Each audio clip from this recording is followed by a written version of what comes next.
Bună ziua, dragii mei, și bine ați venit pe canalul nostru. Haideți să vă arăt o rețetă. Dacă aveți salvat de foietaj de casă și aveți musafir și vreți să faceți rapid până musafirii vin, ați făcut ceva sărat rapid care merge lângă un suc, lângă o bere. Am aici două din astea de foietaj, două foi.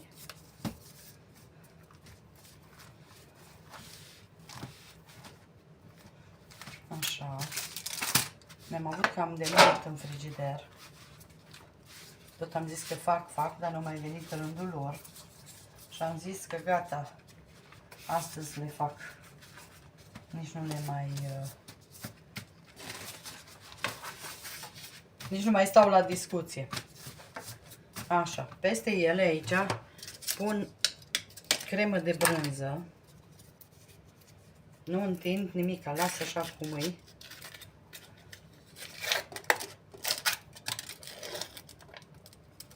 Așa, întindem cremă de brânză. Bă, dacă am aici lingură.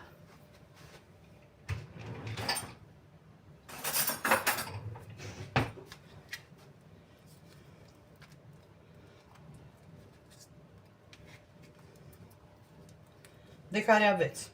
Puteți să puneți și Philadelphia. Puteți să puneți ce brânză, cremă de brânză aveți mai ieftină. Nu trebuie din asta scumpă.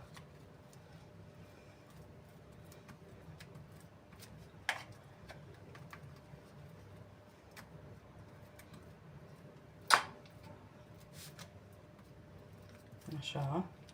Întindem așa să avem peste tot. Ca să ni se... Și deasupra punem cașcaval ca să ni lipească cașcavalul, știți? Atât, nu trebuie mai mult.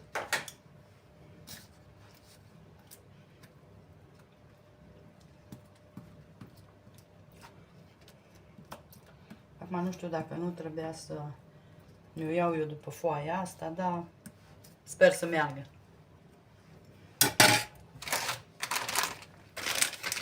Deci să punem cașcaval ras. Eu am mozzarella. Acum ce aveți?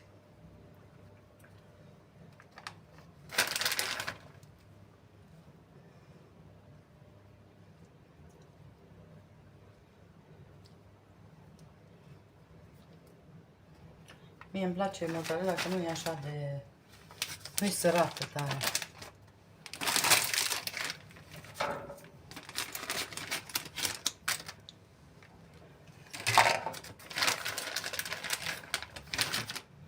Numai că meu știți că e din congelator și atunci stă mai adunat, mai grămadă.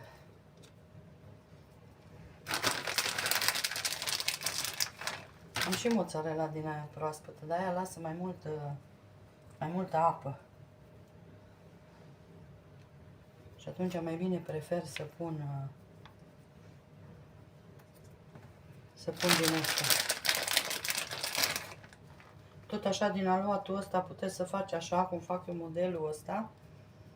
Puteți să faceți și dulci. Să ungeți cu Nutella.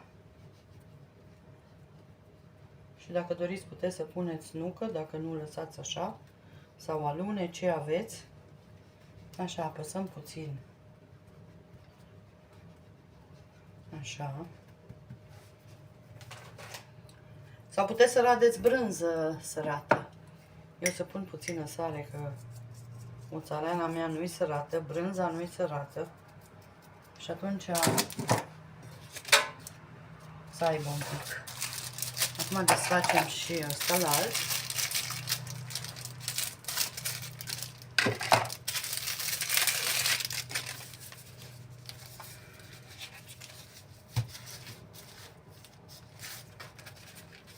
Și venim peste el deasupra. Nici nu m-am gândit că se desface așa bine. Că am zis că l-am avut în congelator și l-am scos, că am mai vrut într-o zi să fac. După aia, nu știu, m-am luat cu altceva și n-am mai făcut. Eu am luat de foietaj tot timpul am în casă.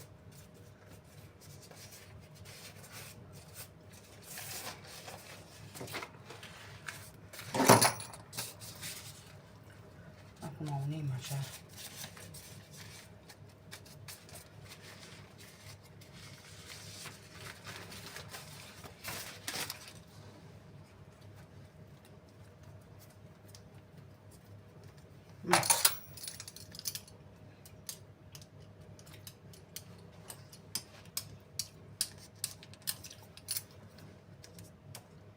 Așa fac eu, ca să se lipească. Bine, oricum mai iasă el, dar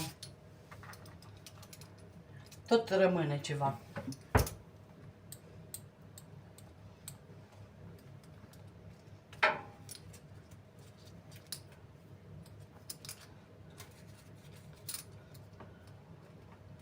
Nu-l întindem ca să ne iasă frumos.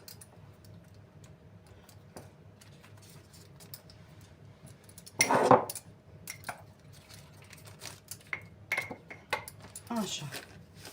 Acum îl tăiem în două, că nu le facem așa de mari.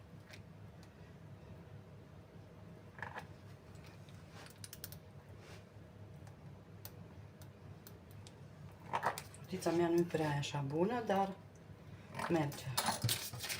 Numai să pot eu să-l desfac, vezi? Și le sucim așa. Și le punem în tavă.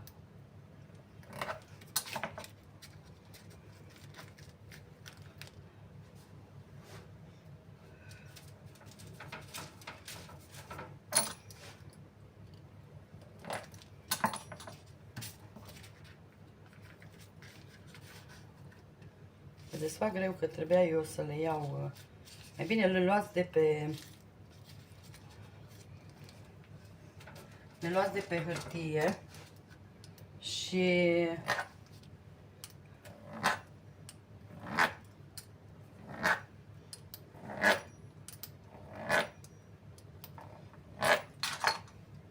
așa. Și puneți făină de desubt și atunci ele se desfac mai bine. Adică pe făină.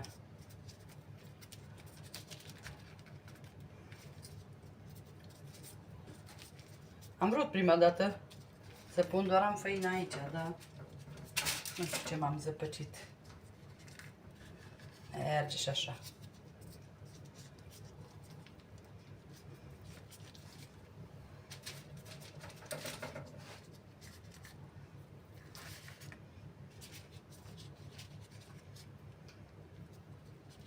Normal, hârtia asta n-ar trebui să lipească a lor. Eu am mai și copt pe ele.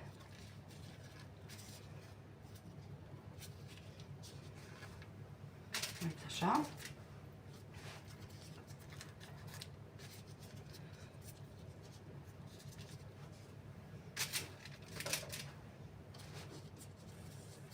Cuptorul l-am dat la 200 de grade.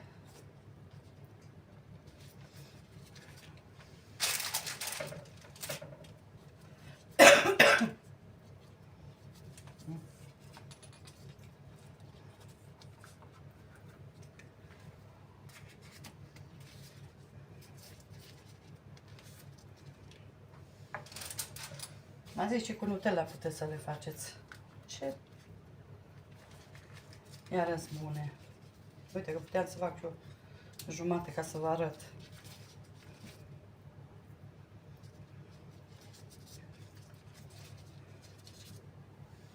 N-am vrut să rate.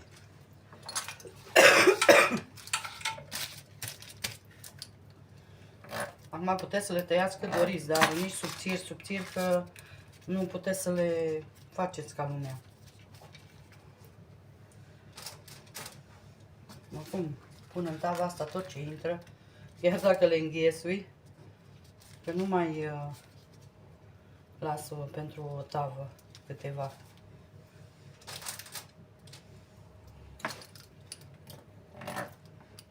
Dar cu crema de brânză am un gust așa aparte. Iată așa.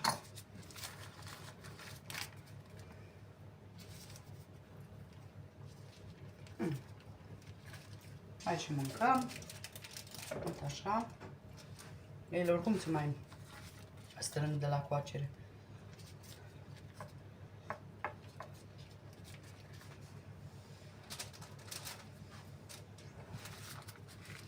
Deci trebuie să intre aici. Ca să nu mai pun altă tavă. Și tavă mai mare nu am, ca asta, că atâta intră în cuptor.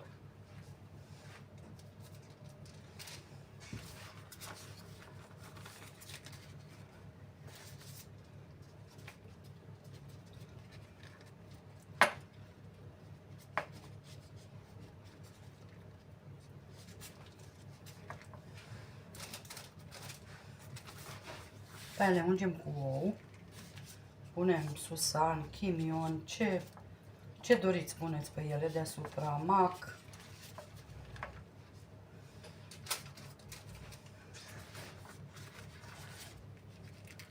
Ce doriți.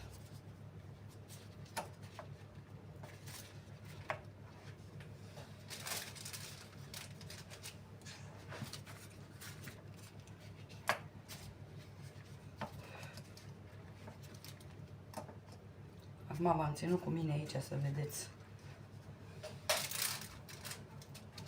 Mai vă țin și eu ca să nu mă plictisesc.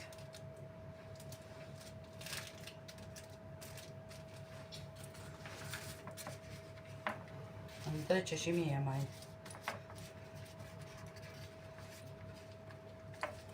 V-am zis asta. Uite, uite. Uite, uite. Nici dacă aș fi începătoare, n-aș putea face așa.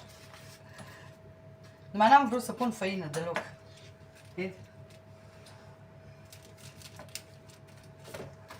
Unde ești?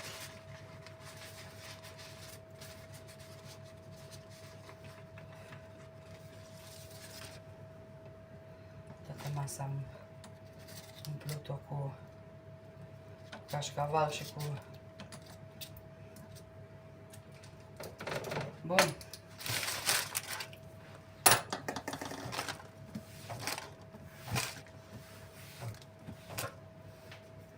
Așa, acum... Hai să pun așa mai... Așa, acum le dăm cu...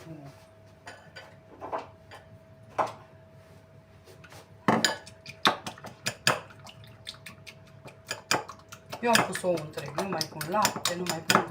Las așa ou întreg. Pun numai puțină sare. Dacă faceți cu brânză sărată, atunci nu mai puneți sare. Dar a mea, cum nu-i sărată, nici crema de brânză, nici mozzarella, atunci am pus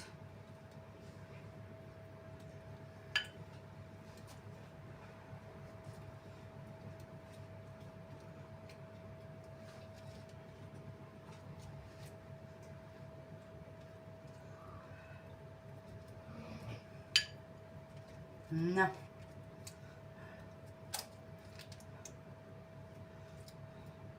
Poate l-auziți pe soțul că a dormit, a venit din tura de noapte și a dormit aici, în colțar, în living. Era atât de obosit, săracul. Și ăsta puțin a mers televizorul și imediat a dormit. I-am zis, du-te în dormitor, dar nu...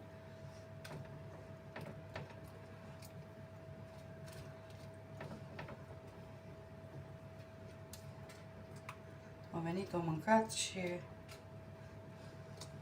direcția.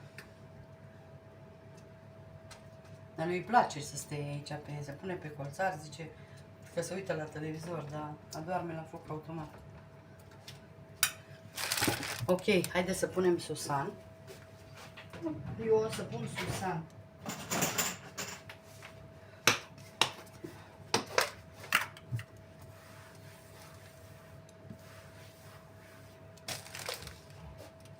Am zis, puteți să puneți ce doriți.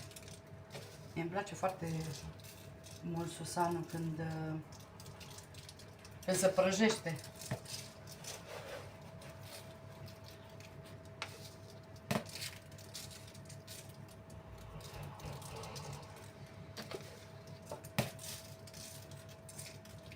Și gata, nu mai vă țin. Le bag la cuptor. Imediat le băgăm la cuptor. V-am zis că am dat la 200 cuptorul. Și o să revin cu rezultatul final. Și uitați, dragile mele, așa arată rezultatul final. Acum le las să răcească puțin, să pot să le desfac. Și o să vă arăt după aia. Dar au ieșit super, super faine.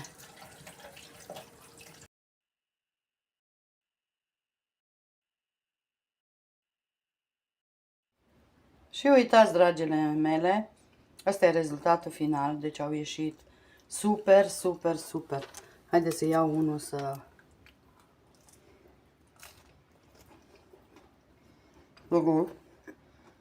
Uitați ce fain a ieșit. Super fain, dacă aveți brânză mai uscată, vă iasă și mai faine. Un pic a mea mozzarella a fost, mozzarella mai umedă. Sper să încercați rețeta. Vă mulțumesc și o zi minunată. Bye, bye!